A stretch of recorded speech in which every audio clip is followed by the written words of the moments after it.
Okay, let us now learn about absolute positioning. In relative positioning, we learned that an element is positioned relative to its default location, right?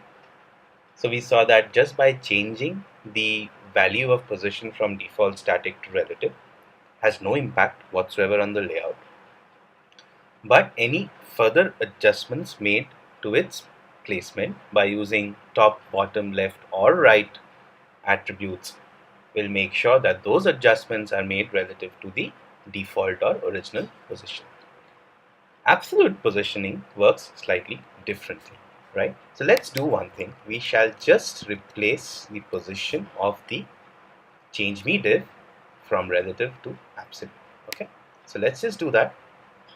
Save the file and preview this. So what's happened now is that the div change me has moved from its original location, which was somewhere here, to almost the top left of the page, and it has been pushed down by about 10 pixels. Now why did that happen? Let's see. Let's now make another change. We shall specify a position. Let's could be any position. Let's call this relative to the main page div, right?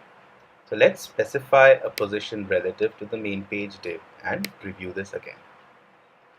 So now you find that the change me div has moved from its original location here to the top left of the main page div and has been pushed down by 10 pixels.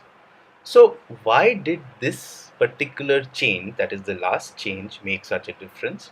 So now let us understand how absolute positioning works. An absolutely positioned element is placed in relation to its first non-static positioned ancestor. Okay, so now let's understand this. The div with ID change me is contained inside the div with ID main page, right? Here main page is positioned as relative, which is non-static. So therefore, since the div change me has been positioned absolutely, its position is in relation to the main page layout on the page, right?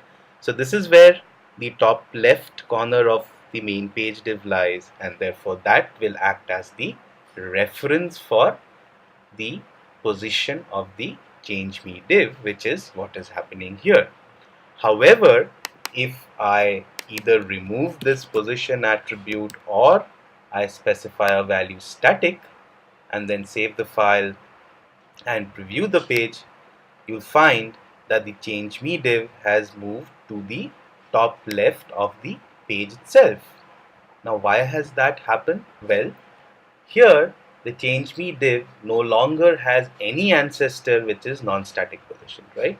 So therefore it defaults to the document position itself, and therefore the position of the change me div is now calculated in reference to the document's origin or the document's top left corner.